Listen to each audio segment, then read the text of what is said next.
वो चुनाव आयोग पर लगने वाले वोट चोरी के आरोपों को और गहरा और पुख्ता बनाती जा रही हैं। अब सीधे तौर पर बीएलओ जो अपनी जान दे रहे हैं वो दबाव उन पर किस तरीके का आ रहा है, सीधे सीधे ये कह रहे हैं, उनका ये आरोप है कि उन्हें खास समुदाय के लोगों के नाम काटने के आदेश जारी किए जा रहे हैं, दबाव बनाया जा रहा है। क्या है ये मामला? लेकिन ममता बनर्जी ने, पश्चिम बंगाल की मुख्यमंत्री ममता बनर्जी ने खुले तौर पर प्रधानमंत्री नरेंद्र मोदी को चेतावनी दी है कि हमेशा नहीं रहेगी उनकी कुर्सी, जाएगी, और चुनाव आयोग के मुख्य चुनाव आयुक्त की भी कुर्सी जाएगी, लेकिन उसके बाद क्या होगा? पर लोकतंत्र रहेगा, लोकतंत्र को खत्म करने की, मिटाने की कोशिश मत कीजिए। यानी यह मुद्दा अब का चुनाव आयोग से ऊपर उठकर सीधे तौर पर प्रधानमंत्री नरेंद्र मोदी इस मामले में घिरते चले जा रहे हैं। सवाल उन पर उठ रहे हैं। लगातार विपक्ष के जो आरोप हैं कि चुनाव आयोग और सरकार, भारतीय जनता पार्टी, ये दोनों मिलकर कैसे पूरी चुनावी प्रक्रिया को प्रभावित कर रहे हैं। ममता बनर्जी को सुनते हैं क्या कहा है उन्होंने। कड़े शब्दों में चेतावनी दी है और लगातार वो इस मुद्दे पर इस समय मुखर दिखाई पड़ रही हैं। पश्चिम बंगाल में बीएलओस के प्रदर्शन हो रहे हैं, वहां पर तृणमूल कांग्रेस लगातार प्रदर्शन कर रही है और दूसरे जगहों पर भी इसको लेकर सवाल उठ रहे हैं। और यहां तक कि अब आरएसएस से जुड़े संगठनों ने भी इस जो एसआईआर की प्रक्रिया है इसको लेकर सवाल उठाए हैं और बीएलओस के ऊपर जो दबाव डाला जा रहा है उस पर कड़ी आपत्ति जताई है। पहले सुनते हैं ममता बनर्जी को क्या कह रही हैं। पीएम रिपोर्ट आने के बाद ही वो कुछ बोलेंगे कि बीएलओ की मौत कैसे हुई है। अगर रिपोर्ट देखेंगे तब हम इलेक्शन इंडिया को बताएंगे कि ऑन ड्यूटी वर्क प्रेशर की वजह। इसको बारे में हम कुछ नहीं बोल सकते हैं। परिवार ने जो बता दिया हमारे पास पूरा रिकॉर्ड है। एफआईआर जो हुआ है हमारे पास पूरा रिकॉर्ड है। हर केस में हमारे पास पूरा रिकॉर्ड है। जो सुसाइड किया है, जो ट्रॉमा में मर गया है, जो बहुत सारे आदमी अभी भी सुसाइड कर रहा है। हम तो नहीं चाहते हैं ना, जिंदगी सबसे दामी होता है, कीमत होता है। हम क्यों कह रहे हैं कि गुजरात में जो बीएलओ मर गया उसके लिए कौन जिम्मेदारी है? राजस्थान में जो मर गया तो बीजेपी गवर्नमेंट है। मध्य प्रदेश में जो मर गया, क्या जरूरत था इतना जल्दी इसको ऐसा ऐसा करना? अगर हर खुश बैठिया है तो बीजेपी क्या साधु है, संत है? सबको अधिकार छीन लेता है और बीजेपी को बोलता है जेल में डाल देगा। बीएलओ को बोलता है जेल में डाल देंगे, आपको नकड़ी खा लेंगे। आपका नकड़ी कितना दिन रहेगा? पहले आप बचाओ। लोकतंत्र रहेगा लेकिन आप लोग नहीं रहेगा। तो लोकतंत्र रहेगा लेकिन आप लोग नहीं रहेगा। ये नाराजगी, ये गुस्सा जो है, और ये गुस्सा केवल ममता बनर्जी का नहीं है, वहां जिन बीएलओस को इस काम पर लगाया गया है उनका है और तमाम दूसरे लोगों का है। और उन तमाम लोग जो जिस तरीके से बिहार में एसआईआर के जरिए लाखों लोगों के नाम इससे मतदाता सूची से काटे गए हैं, ये डर भी है। और जिस तरीके से जल्दबाजी में, आनन फानन में चुनाव आयोग इसको करा रहा है उसको लेकर भी है। लेकिन ये जो बार बार चेतावनी दी जा रही है, और सबसे बड़ी बात यह कि अब सीधे तौर पर प्रधानमंत्री नरेंद्र मोदी विपक्ष के निशाने पर हैं। अमलेंदु जी, चुनाव आयोग में भी मुख्य चुनाव आयुक्त ज्ञानेश कुमार और प्रधानमंत्री नरेंद्र मोदी, यानी अब यह नेक्सस चुनाव आयोग और बीजेपी का नहीं बल्कि इन दोनों लोगों के बीच का हो गया है। और विपक्ष के निशाने पर सीधे तौर पर ये दो लोग हैं। हाँ, बिल्कुल सीधे सीधे निशाने पर प्रधानमंत्री नरेंद्र मोदी और मुख्य चुनाव आयुक्त ज्ञानेश कुमार हैं और इन्हीं को इस सब के लिए जिम्मेदार ठहराया जा रहा है। चाहे वो बीएलओस की मौत हो रही हो, चाहे वोटों की चोरी हो रही हो, जो आरोप हैं विपक्ष के, इन सब के लिए इन दो लोगों को ही जिम्मेदार ठहराया जा रहा है। ममता बनर्जी ने साफ तौर पर कहा कि 2029 में आपकी छुट्टी हो जाएगी, फिर आप कहाँ जाएंगे? और लोकतंत्र रहेगा लेकिन आपकी नौकरी नहीं रहेगी। ये ममता बनर्जी ने साफ तौर पर कहा है ज्ञानेश कुमार और नरेंद्र मोदी दोनों के लिए कि आपकी नौकरी नहीं रहेगी लेकिन लोकतंत्र बचा रहेगा। तो ये एक बहुत बड़ी चेतावनी है और चुनौती है प्रधानमंत्री नरेंद्र मोदी के लिए और मुख्य चुनाव आयुक्त ज्ञानेश कुमार के लिए कि जिस तरीके से अब ये पूरे देश भर में चुनाव आयोग और प्रधानमंत्री के खिलाफ आवाज़ें उठ रही हैं, ये साफ तौर पर देखा जा सकता है कि अब ये बड़ा एक माहौल जो है वो अब तैयार हो रहा है पूरे देश में। और कल हम लोगों ने देखा अमलेंदु जी, बिहार में वहां पर लॉकेट चटर्जी जो बीजेपी की नेता हैं वो कह रही हैं कि कोई बीएलओस की जान इस दबाव में नहीं जा रही है। यानी माफ कीजिएगा, बंगाल में वहां की बीजेपी की नेता हैं और इसके दबाव कोई किसी तरह का एसआईआर को लेकर कोई दबाव नहीं है। लेकिन यहां पर किस तरीके से ये दबाव बनाया जा रहा है, जिन बीएलओस की जान गई है उनके परिजनों को अगर हम सुने, कांग्रेस पार्टी ने कुछ वहां पे परिजनों की बातचीत को ट्वीट किया है बहुत सारे वीडियोस हैं अलग अलग जगहों पर। परिजन क्या कह रहे हैं? सीधे तौर पर ये कह रहे हैं कि कैसे दबाव बनाया जा रहा है, उनसे 16-16, 18-18 घंटे काम कराया जा रहा है। दिखाएंगे उन जिन बीएलओस के उत्तर प्रदेश में 4 बीएलओस की जान गई है, वहां पर उनके परिजन क्या कह रहे हैं, किस तरह का दबाव बन रहा है। लेकिन अब तो आरएसएस से जुड़े संगठन भी इसके विरोध में आ गए हैं अमलेंदु जी। बिल्कुल समीर जी, आरएसएस से जुड़े संगठन जो है वो इसके विरोध में आ गए हैं और ये समझा जा सकता है समीर जी कि शायद आरएसएस के अंदर भी ये चिंता हो रही है कि अगर इस तरीके से कर लिया जाए तो कहीं आरएसएस को ही ना नाप दे मोदी जी। ये भी हो सकता है कि चुनाव के बाद फिर कहें कि अच्छा बहुत कहते थे कि अध्यक्ष नहीं बनने देंगे और 75 के बाद ऐसा कर लो वैसा कर लो, बहुत ज्ञान बांटते थे कि राजा को जो है वो नॉन बायोलॉजिकल नहीं होना चाहिए, यानी क्या क्या सब बताते रहते थे, तो सीधा कर दिया जाए आरएसएस को ही। तो ये चिंता आरएसएस के अंदर भी हो सकती है। अब जो खबर आई है समीर जी कि इस पे आरएसएस से जुड़ा हुआ है अखिल भारतीय राष्ट्रीय शैक्षिक महासंघ ABRSM, इसने चुनाव आयोग को पत्र लिखा है और जो विशेष गहन पुनरीक्षण चल रहा है SIR, इस पर चिंता व्यक्त की है और इसकी समय सीमा बढ़ाने और ड्यूटी के दौरान मरने वाले BLO के परिवारों के लिए 1 करोड़ रुपए के मुआवजे की मांग की है।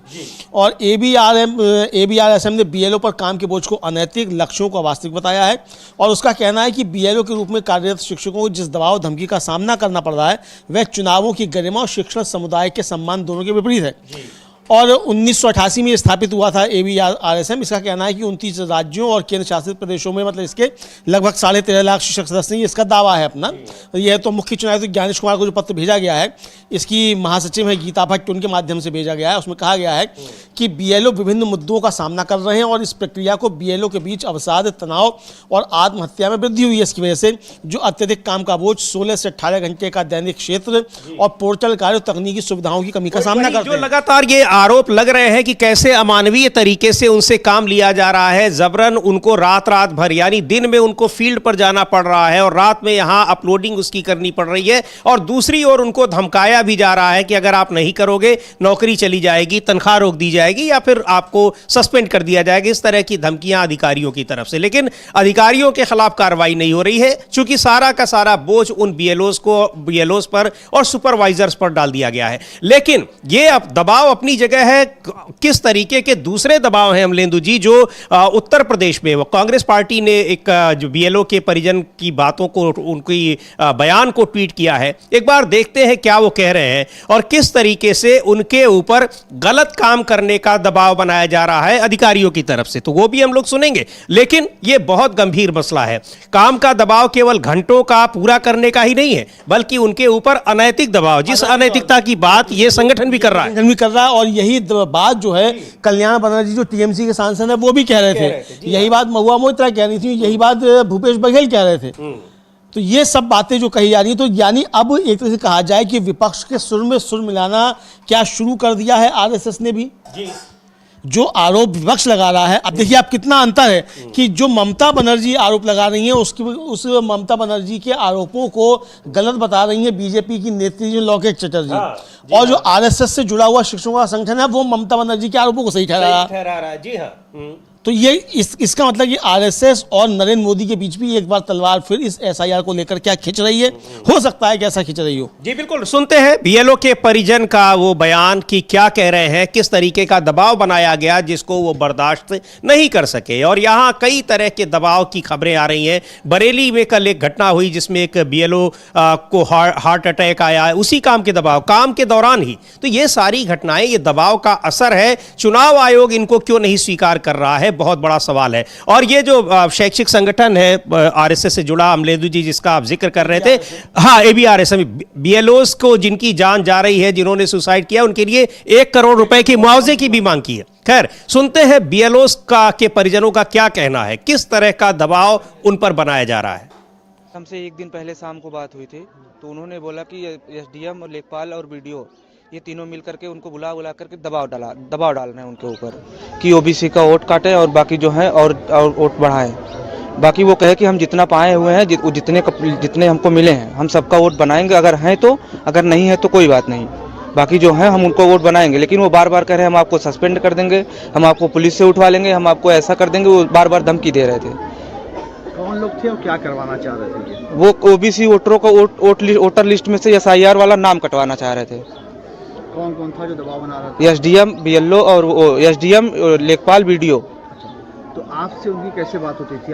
हमसे रात में बात हुई थी दीदी वाले नंबर से, रात में फ़ोन पे हम बोले कि बल्कि हम सुबह आ जाएंगे तब चल के बात किया जाएगा।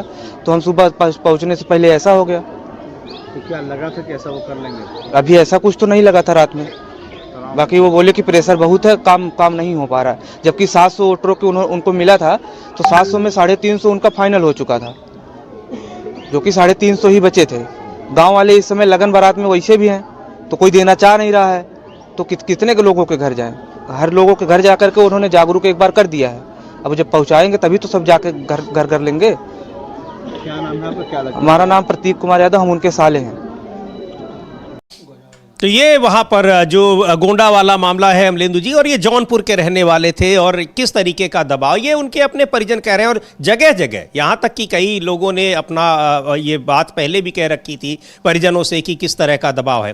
कांग्रेस पार्टी ने ये ट्वीट किया है। उसके अलावा राहुल गांधी लिख रहे हैं, उन्होंने भी एक ट्वीट किया है, बहुत सारे सवाल उठाए हैं और ये पूछा जा रहा है कि इतनी जल्दबाजी आखिर चुनाव आयोग दिखा क्यों रहा है? हाँ बिल्कुल, ये पूछा जा रहा है कि चुनाव आयोग जो है वो इतनी जल्दबाजी क्यों दिखा रहा है और आखिर इसकी आवश्यकता क्या है। और इसको लेकर सवाल उठ रहे हैं कि भाई चलिए आपने बिहार में कराया तो ये समझा जा सकता है कि चुनाव से पहले आपको करा लेना है। लेकिन अब उत्तर प्रदेश में चुनाव अभी तो है नहीं, चुनाव 2027 में है, तो यहाँ क्या आवश्यकता है? अभी मध्य प्रदेश में क्या है? 3 साल बाद में। राजस्थान में अभी क्या जरूरत है? तो इसके पीछे इसका मतलब कोई ना कोई मंशा है। जैसा कि ये जो उनके BLO के जो साले साहब हैं वो बता रहे हैं कि OBC मतदाताओं के नाम काटने का दबाव था, तो क्या इसके जरिए कोई षड्यंत्र चल रहा है कि OBC के मतदाताओं के नाम काट दो, SC और ST के नाम काट दो? चूंकि छत्तीसगढ़ के कांग्रेस के अध्यक्ष हैं दीपक बैज, उनका भी साफ तौर पे यही कहना है कि ये नाम कटवाए जा रहे हैं, अल्पसंख्यकों के नाम काट दो। बिहार में ये देखने को आया, हालांकि कल CGI ने कहा कि भाई उन्हें तो कोई आदमी नहीं मिला उनके पैरालीगल को कि जिसने कहा किया कि उसका नाम काट दिया गया। अरे भाई कहाँ से कहेगा जब उसे मालूम नहीं कि नाम है मेरा कि नहीं है? तो कहाँ से कोई आपको मिल जाएगा? तो अगर सुप्रीम कोर्ट ही नहीं देख रहा कि उसको कोई मिला कि नहीं मिला, आप बता रहे कि बिहार में ये हुआ, तो 65 लाख लोग वैसी सड़कों पे थे। ये खबरें क्या नहीं आ रही थी? चूंकि CGI साहब तो खबरें देखते नहीं है, उन्हें मालूम नहीं था कि राहुल गांधी ने भी कोई प्रेस कॉन्फ्रेंस की है। तो उन्हें कैसे मालूम होगा कि वहाँ BLO पर जो है घेर के लोग बैठे हुए हैं कि 170 नाम काट दिए एक गाँव के, कि 700 नाम काट दिए एक गाँव के? तो बेचारों को कैसे मालूम होगा? चूंकि खबरें तो देखते ही नहीं है। तो ये संकट है समीर जी। बिल्कुल। और लिख रहे हैं राहुल गांधी कि उस जो उनकी बाइट को जो अभी आपने सुनी है उसको टैग करते हुए कि OBC वोटरों के नाम काटो वरना नौकरी चली जाएगी।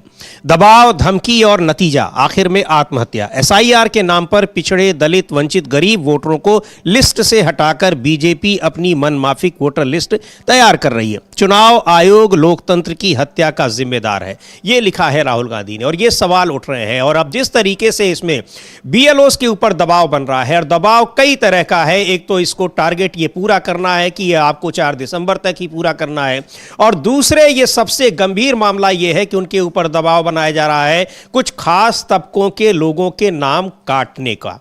और ये अगर दबाव है तो निश्चित तौर पर ये कितना इस लोकतंत्र के लिए कितना घातक है अपने आप समझा जा सकता है। बिहार में SIR हुआ है और SIR को लेकर यही सवाल पहले से उठ रहे थे, वही हुआ भी। और आखिरकार चुनाव में जो नतीजे आए हैं उसने भी दिखा दिया कि क्या कुछ हुआ बिहार में। क्या इन नतीजों की किसी को उम्मीद थी? लेकिन नहीं थी। पर चुनाव आयोग ने जो व्यवस्था कर रखी थी उसने ये सुनिश्चित कर दिया था कि यही नतीजे आएंगे। हाँ बिल्कुल, चुनाव आयोग ने सुनिश्चित कर दिया था कि यही नतीजे आएंगे। और ये समीर जी साफ तौर पर जो बिहार के लिए भी जो था, राहुल गांधी ने पहले कह दिया था कि बिहार में भी वोट चोरी कर रहे हैं। साफ तौर पर कहा था कि ये वोट चोरी करेंगे बिहार में भी, और वो चीजें अब देखने को आई हैं। और इसको लेकर सब बातें लोग कह रहे हैं कि बिहार में भी इस तरीके का हुआ और 65 लाख नाम जो थे वो काट दिए गए। किस तरीके से ये भी देखने में आ रहा है। कांग्रेस के सांसद हैं अखिलेश प्रसाद सिंह, उन्होंने भी कहा है कि लोग गुस्से में हैं और किसी को भी ऐसे नतीजे की उम्मीद नहीं थी। और अब जब रिव्यू हो रहा है तो हर चीज पर पॉइंट बाय पॉइंट बात होगी, हम तय करेंगे कि कमियां कहां थी, सुधार करने की क्या जरूरत है। रिव्यू हो रहा है, ये हाई लेवल है, पार्टी लेवल हो रहा है, मतलब ये उनका कहना है। लेकिन आज एक बड़ी बैठक भी कांग्रेस पार्टी की दिल्ली में हो रही है, जिसमें बिहार के मसलों पर वहां पर जो कुछ परिणाम आए हैं उस पर भी चर्चा होगी। जाहिर सी बात है कि इसमें मुख्य मुद्दा SIR का ही है। सुनते हैं कांग्रेस के नेता, बिहार में और प्रदेश अध्यक्ष भी रह चुके हैं, अखिलेश प्रसाद सिंह क्या कह रहे हैं। टिकट चोर, गद्दी छोड़ कैसे? नहीं, लोगों में रोष है। इस तरह के परिणाम की आशा और उम्मीद तो किसी को थी नहीं। अब जब कल समीक्षा हो रही है तो उसमें बिंदुवार सभी चीजों पर चर्चा होगी, कहाँ कमियां रह गई और आगे क्या करेक्टिव मेजर लेना है, उस पर फैसला लोग करेंगे। सर, प्रभारी के कहीं ना कहीं रोल की बात किस तरीके से देखते हैं आप? क्योंकि लोगों में रोज प्रभारी के रोल को लेके है कि टिकट आवंटन से लेके जो कोऑर्डिनेशन है उसके अंदर कहीं ना कहीं कमी रही। नहीं, कोऑर्डिनेशन की कमी तो निश्चित रूप से रही है, मैं भी महसूस करता हूँ। लेकिन अब जब समीक्षा हो रही है, बड़े लेवल पर समीक्षा हो रही है, पार्टी नेतृत्व के लेवल पे हो रही है, तो वहाँ फिर सब निर्णय होगा। राबड़ी जी को जो है घर खाली करने के लिए जो कहा गया आदेश दिए गए। देखिए, कभी भी आपसी रंजिश और द्वेष से इस तरह का फैसला को कोई पसंद नहीं करता है और बिहार का लोग कभी पसंद नहीं करेगा इस बात को। सरकार बनी, बहुत अच्छी बात है, सरकार लोग चलाएं, अच्छे से चलाएं, लोगों के जीवन में परिवर्तन लाने का प्रयास करे सरकार। लेकिन अब एक एक्स चीफ मिनिस्टर के नाम पर जो बंगला आवंटित रहा है 20 सालों से, लालू जी और राबड़ी जी उस घर में रह रहे हैं, तो उनको सडनली वहां से खाली करा के और छोटा घर देना, मैं इसको उचित नहीं मानता।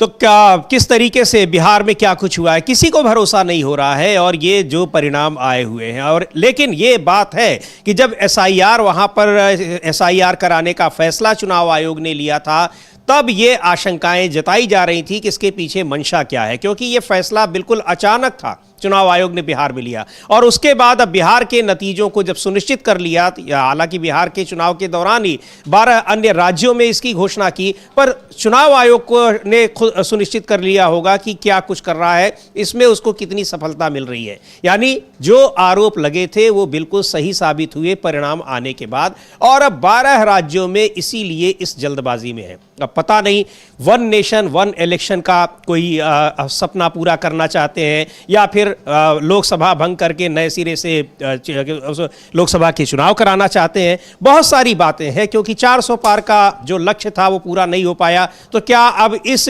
माध्यम से 400 पार का लक्ष्य पूरा करना चाहते हैं? लेकिन जो कुछ भी हो रहा है इसमें अगर मतदाता सूची को सही करना मकसद नहीं दिखाई पड़ रहा है, बल्कि इसके पीछे कुछ और ही मकसद दिखाई पड़ रहा है। अगर सही सूची को सही करना होता, उसके लिए इस तरह से उसको समय सीमा में बांधना न पड़ता चुनाव आयोग की 1 महीने के भीतर उन राज्यों में भी एसआईआर करवाया जाए जहां 3 साल बाद चुनाव होने, और जहां 6 महीने बाद होने हैं वहां भी आप 1 महीने में पूरा कराना चाह रहे हैं। तो इसके पीछे जो मंशा है उस पर बहुत सारे सवाल उठ रहे हैं। और अब यह मामला और बड़ा बन गया है, क्योंकि इतने बड़े संगठन ने, आरएसएस से जुड़े शैक्षिक संगठन, जो शिक्षकों का एक बड़ा संगठन है, और उसमें लगभग 23-24 लाख उनका दावा है कि पूरे देश भर में उनके इसके सदस्य हैं, वो अब सीधे तौर पर इसके विरोध में उतर आया है और इसको बहुत ही अनैतिक और अमानवीय कह रहा है, और यह भी कह रहा है कोई जरूरत ही नहीं है इसकी। हाँ, बिल्कुल, ये साफ तौर पर कह रहा है कि इसकी कोई ज़रूरत नहीं है, और ये और मांग कर रहा है कि भाई 1 करोड़ रुपया जो है, जो जिन बीएलओस की जान गई है उनको दिया जाए, और उसका साफ तौर पर कहना है कि इसकी कोई आवश्यकता नहीं है।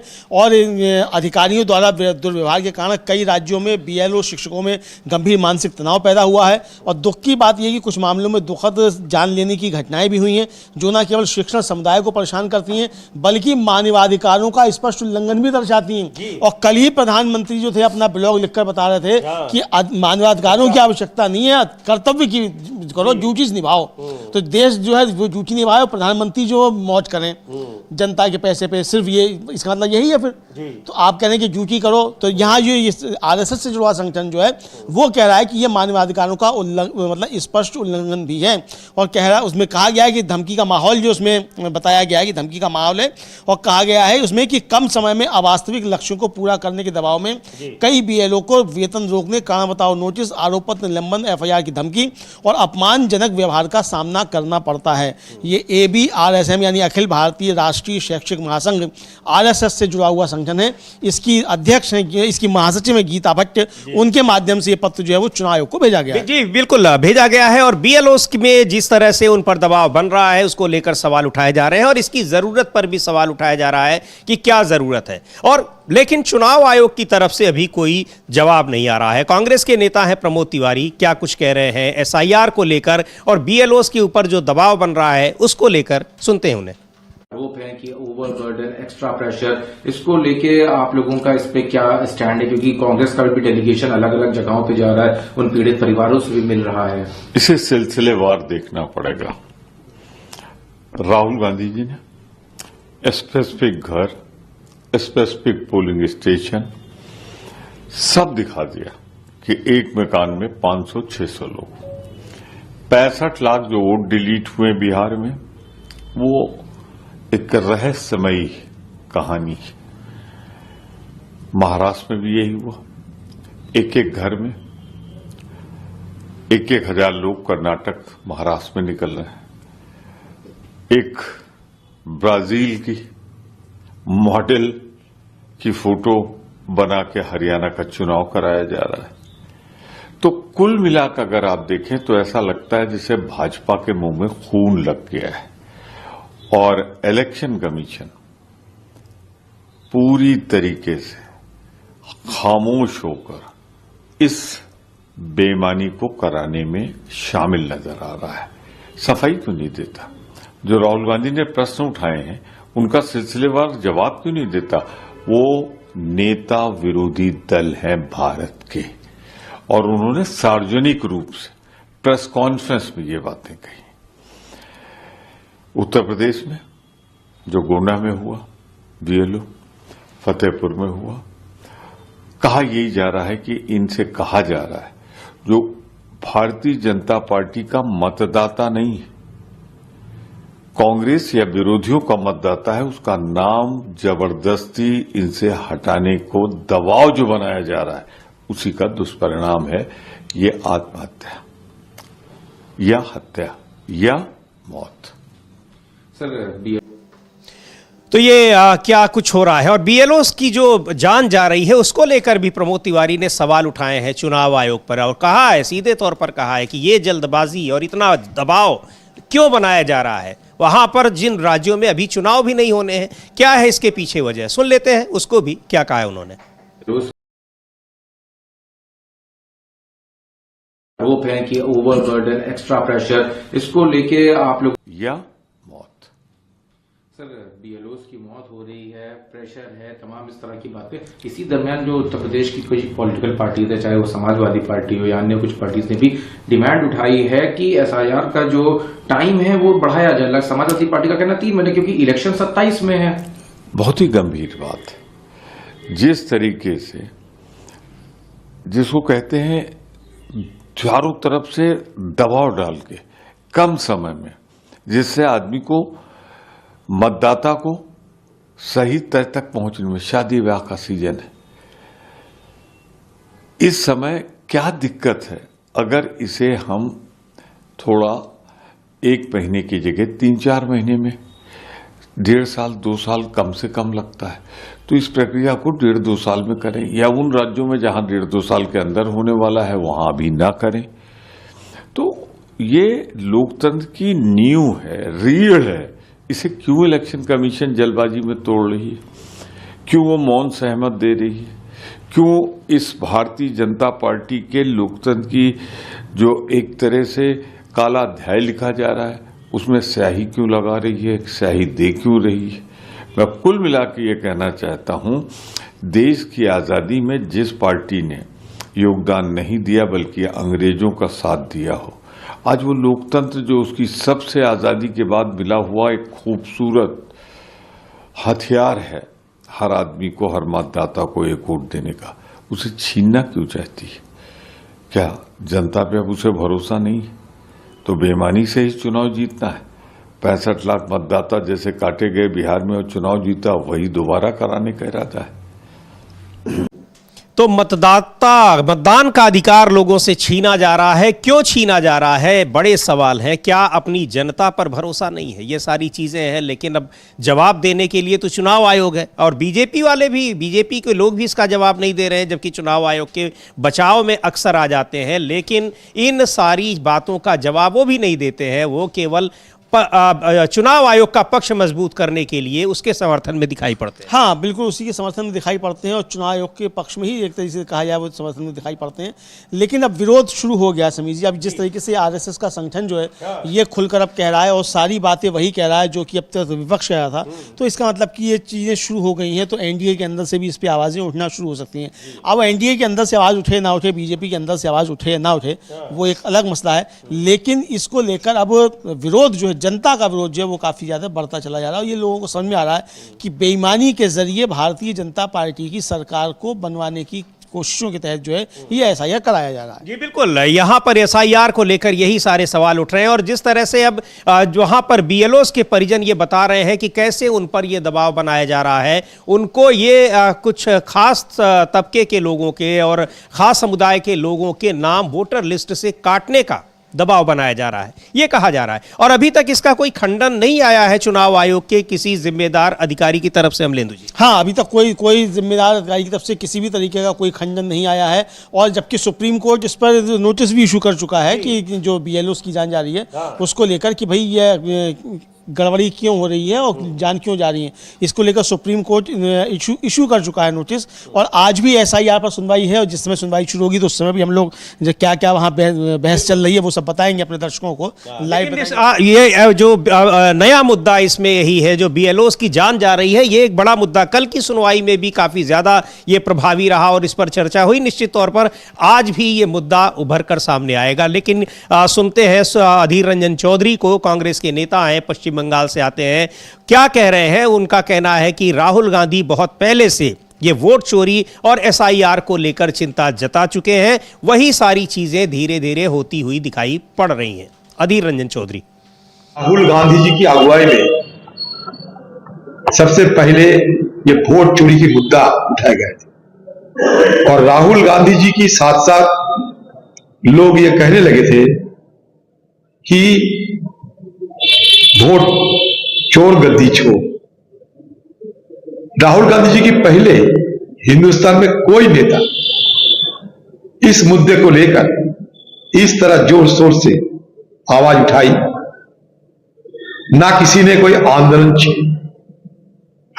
राहुल गांधी जी की वोटर अधिकार यात्रा इसका एक जगजाहिर उदाहरण है।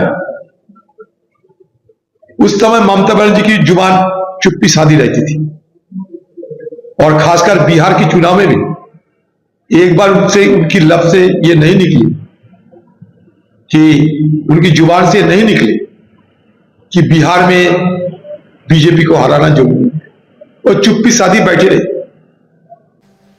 तो क्या कुछ हो रहा है एसआईआर के नाम पर और एसआईआर के पीछे मंशा क्या है, ये सवाल लगातार उठ रहे हैं, लगातार बने हुए हैं। और इसको लेकर बीएलओ सड़कों पर हैं, राजनीतिक दल सड़कों पर हैं और इधर बड़ा 14 दिसंबर को एक बड़ी रैली करने वाली है कांग्रेस पार्टी एसआईआर, वोट चोरी, इन सारे मामलों को लेकर। पर चुनाव आयोग खामोश है, वो आराम से अपना काम करता जा रहा है। भले ही सुप्रीम कोर्ट में भी बिहार के एसआईआर को भी चुनौती दी गई है और जो 12 अन्य राज्य हैं वहां के एसआईआर को भी उन पर सुनवाई जारी है। पर सुप्रीम को चुनाव आयोग की जो कार्यशैली है उसमें कहीं कोई बदलाव नहीं दिखाई पड़ रहा है। बीएलओस दबाव में मर रहे हो, चाहे कुछ भी हो रहा हो, वो अपनी गति से 4 दिसंबर तक टारगेट पूरा करने के लिए बिल्कुल उतावला दिखाई पड़ रहा है। हाँ बिल्कुल समीर जी, पूरा उतावला दिखाई पड़ रहा है और दबाव जो है वो डाला जा रहा है। तो यही साफ तौर पे दिख रहा है कि दबाव की जो बात आ रही है उस दबाव का सीधा सीधा जिम्मेदार नरेंद्र मोदी और ज्ञानेश कुमार को ठहराया जा रहा है। लेकिन ममता बनर्जी जो पश्चिम बंगाल की मुख्यमंत्री हैं, उन्होंने बहुत तगड़े शब्दों में कहा है कि लोकतंत्र तो रहेगा लेकिन आपकी नौकरी नहीं बचेगी, ज्ञानेश कुमार जी और मोदी जी। एक बार हम लोग फिर सुन सकते हैं समीर जी ममता बनर्जी को, और क्या कहा उन्होंने। बहुत कड़े शब्दों में उन्होंने चेतावनी दी है, धमकी दी है मुख्य चुनाव आयुक्त को भी और प्रधानमंत्री को भी कि लोकतंत्र की व्यवस्था ये है कि आप 5 साल में आप चले जाएंगे लेकिन लोकतंत्र बना रहेगा, पर जो काम आप कर रहे हैं वो काम भी यहां पर दर्ज हो जाएगा। सुनते हैं कहा क्या है उन्होंने। पीएम रिपोर्ट आने के बाद ही वो कुछ बोलेंगे कि बीएलओ की मौत कैसे हुई है। अगर रिपोर्ट देखेंगे तब हम इलेक्शन इंडिया को बताएंगे कि ऑन ड्यूटी वर्क प्रेशर की वजह। इसको बारे में हम कुछ नहीं बोल सकते हैं। परिवार ने जो बता दिया हमारे पास पूरा रिकॉर्ड है। एफआईआर जो हुआ है हमारे पास पूरा रिकॉर्ड है। हर केस में हमारे पास पूरा रिकॉर्ड है। जो सुसाइड किया है, जो ट्रॉमा में मर गया है, जो बहुत सारे आदमी अभी भी सुसाइड कर रहा है। हम तो नहीं चाहते हैं ना, जिंदगी सबसे दामी होता है, कीमत होता है। हम क्यों कह रहे हैं कि गुजरात में जो बीएलओ मर गया उसके लिए कौन जिम्मेदारी है, राजस्थान में जो मर गया तो बीजेपी गवर्नमेंट है, मध्य प्रदेश में जो मर गया क्या जरूरत था इतना जल्दी इसको ऐसा ऐसा करना अगर हर खुश बैठिया है तो बीजेपी क्या साधु है, संत है? सबको अधिकार छीन लेता है और बीजेपी को बोलता है जेल में डाल देगा। बीएलओ को बोलता है जेल में डाल देंगे, आपको नकड़ी खा लेंगे। आपका नकड़ी कितना दिन रहेगा, पहले आप बचाओ। लोकतंत्र रहेगा लेकिन आप लोग नहीं रहेगा। तो बीएलओस की नौकरी खाने की, उनको सस्पेंड करने की, बर्खास्त करने की, उनकी सैलरी रोकने की, इस तरह की उनको धमकियां दी जा रही हैं और इस दबाव में बीएलओ से काम कराया जा रहा है। काम ये कराया जा रहा है कि उनको दबाव बनाकर उनसे कुछ खास समुदाय के लोगों के वोट कटवाए जा रहे हैं। ये खुद आरोप लगाया है उन बीएलओस के परिजनों ने जिन्होंने इस दबाव में आकर अपनी जान दे दी है। बहुत गंभीर मसला है। सुप्रीम कोर्ट में अब देखते हैं कि किस तरीके से एक्शन लेता है चुनाव आयोग के खिलाफ, क्योंकि 25 अलग अलग राज्यों में 25 बीएलओस की जान जाना, अमलेंदु जी, ये कोई मामूली बात नहीं है, ये बहुत गंभीर घटना है। बिल्कुल बहुत गंभीर घटना है। सुप्रीम कोर्ट में भी कल ये मामला उठा था, उस पर नोटिस भी सुप्रीम कोर्ट ने इशू किया है चुनाव आयोग को। तो बहुत गंभीर मामला है। 25 जाने तो आप ले चुके और आगे आने कितनी और ले लेंगे। भाई 4 दिसंबर तक टारगेट, 4 दिसंबर तक का आपने टारगेट दिखाया और उसके बाद फिर जो है अपलोड करना, अभी तो 50 फॉर्म अपलोड कर रहा है बीएलओ, उसके बाद फिर 10 ही कर पाएगा, तो फिर और आप उस पर दबाव डालेंगे। तो जितनी अब तक वो अपनी जाने जा चुकी है उससे ज़्यादा फिर 4 दिसंबर के बाद जाएंगी क्या? तो ये सारे सवाल उठ रहे हैं और इसके लिए सीधा सीधा जिम्मेदार विपक्ष जो है वो नरेंद्र मोदी और ज्ञानेश कुमार को ठहरा रहा है। समीर जी बिल्कुल। और योगेंद्र यादव जो सामाजिक कार्यकर्ता हैं, बुद्धिजीवी हैं और उसमें उन्होंने इसको पिटिशनर भी हैं, जो बिहार में SIR करवाया गया है सुप्रीम कोर्ट में, जो याचिकाएं दायर की गई हैं, उन्होंने बहुत बारीकी से इन चीज़ों का अध्ययन किया है और एक ट्वीट उन्होंने किया है कि इस SIR के जरिए क्या कुछ हो रहा है और जो वोट चोरी के आरोप लग रहे हैं ऐसे ही नहीं लग रहे हैं, बाकायदा उसकी प्लानिंग की जा रही है और वो दिखाई भी पड़ रहा है, बिहार में दिखा भी है। लिखते हैं कि कभी कभी एक छोटी सी हरकत किसी व्यक्ति के चरित्र का पर्दाफाश कर देती है। चुनाव आयोग के साथ भी यही हुआ। 27 अक्टूबर को 12 राज्यों में विशेष गहन पुनरीक्षण यानी SIR का आदेश आया, पर असम, जहां विदेशी नागरिकता का मुद्दा सबसे पुराना और गंभीर है, सूची में था ही नहीं। और जब 17 नवंबर को नया आदेश आया तो गहन शब्द ही गायब था। बाकी देश में हर वोटर से कागज मांगे जाएंगे, 2002 का सबूत देना होगा, लेकिन असम में न कोई फॉर्म न कोई दस्तावेज। जिस राज्य में नागरिकता की जांच की सबसे ज्यादा जरूरत है वहां अचानक इतनी उदारता क्यों? याद कीजिए, SIR का दावा है कि विदेशी नागरिकों को हटाने के लिए यह प्रक्रिया जरूरी है, तो फिर सबसे पहले असम में क्यों नहीं?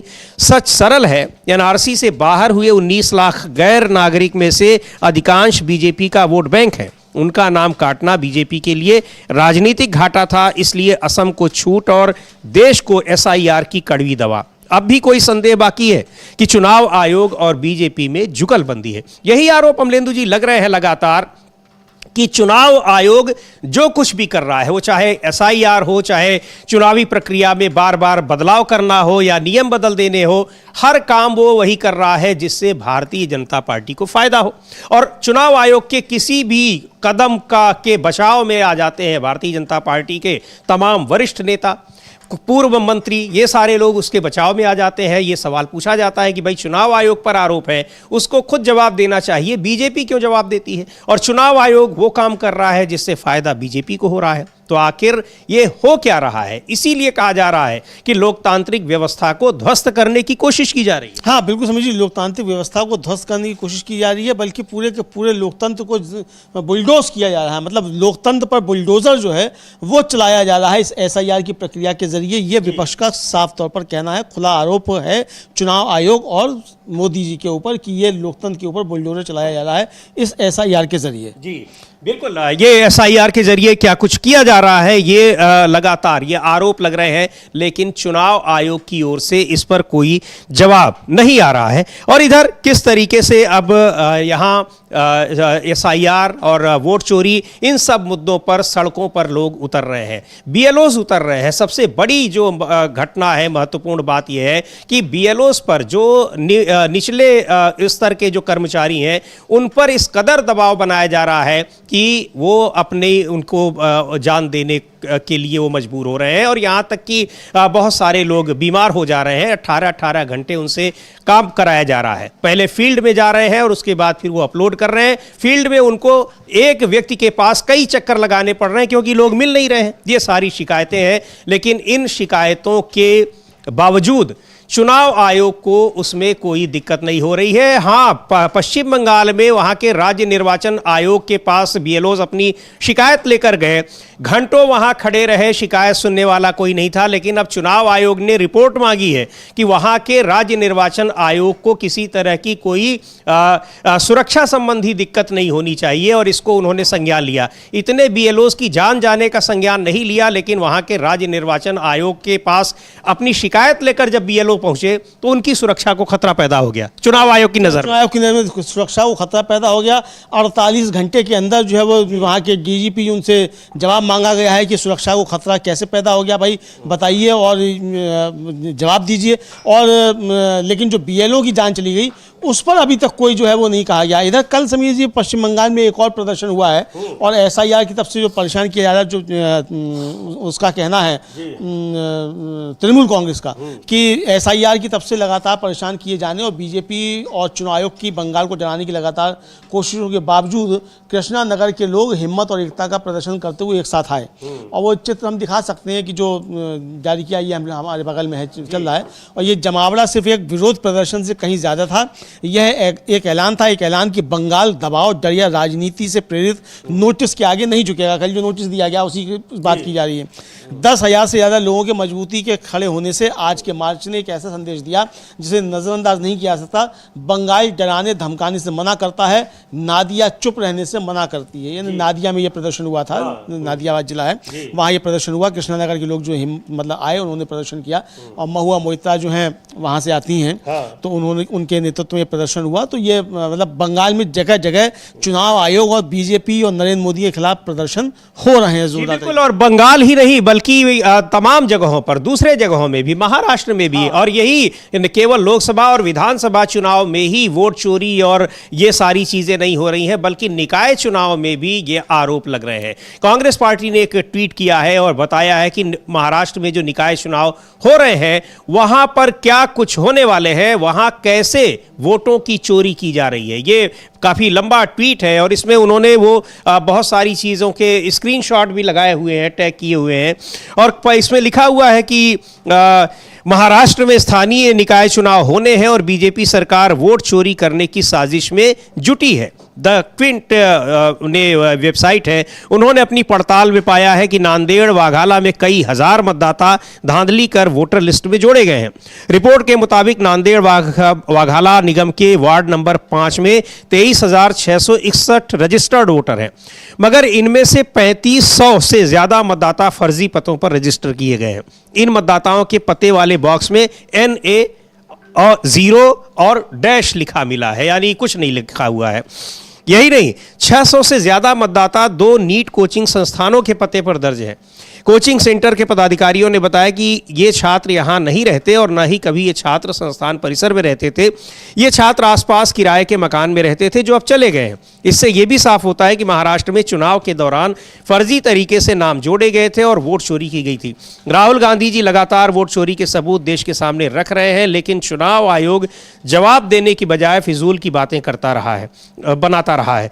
चुनाव आयोग ऐसा इसलिए कर रहा है क्योंकि वो खुद नरेंद्र मोदी के साथ वोट चोरी को अंजाम दे रहा है। अब ये इस तरीके से वहां छात्र पढ़ने गए हैं, बाहर से कोचिंग करने गए हैं, वो साल भर 6 महीने वहां रहते हैं, यानी कोचिंग सेंटर से डेटा उठाया और उसको वहां पर वोटर के रूप में फीड कर दिया। कोई उनका कोई वेरिफिकेशन और कोई जांच पड़ताल नहीं। हाँ, कोई जांच पड़ताल नहीं, कोई वेरिफिकेशन नहीं, और जिसका चाहा उसका नाम जोड़ दिया, जिसका चाहा उसका नाम काट दिया। अब ये कल बात आई भी कि जो डुप्लीकेशन सॉफ्टवेयर है उसका इस्तेमाल क्यों नहीं किया जा रहा है। तो सुप्रीम कोर्ट की तरफ से भी सवाल उठाया गया कि भाई मरे हुए लोगों के नाम तो जो वो हटाने पड़ेंगे, तो वो तो हटाने पड़ेंगे, ठीक है उन्हें हटाओ, लेकिन डुप्लीकेशन का सॉफ्टवेयर तो इस्तेमाल करो।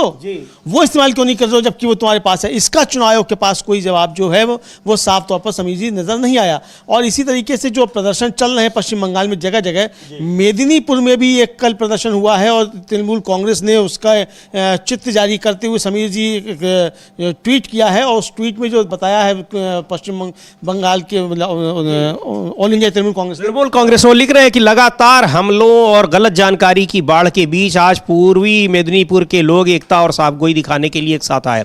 ये जमावड़ा सिर्फ एक एक रैली नहीं थी, ये एक साफ बात थी। ये कहना कि पूर्वी मेदिनीपुर सच्चाई, इज्जत और बंगाल को बनाने वाले डेमोक्रेटिक मूल्यों के लिए मजबूती से खड़ा। इस भारी संख्या में लोगों के शामिल होने से एक साफ और साफ मैसेज गया है, बंगाल झूठ या डर के आगे नहीं झुकेगा। ये लगातार प्रदर्शन, अभी उस दिन ममता बनर्जी भी शामिल हुई, ममता बनर्जी खुद शामिल हुई थी। वो कृष्ण नगर क्या बंग नगर कुछ न कोई नगर है, वहाँ शामिल हुई थी। और वहीं से उन्होंने मोदी को जो था वो कहा था कि दिल्ली हिला देंगे हम, तुम गड़बड़ करोगे। और कल तो ममता बनर्जी ने साफ कहा कि लोकतंत्र रहेगा लेकिन तुम्हारी नौकरी नहीं रहेगी।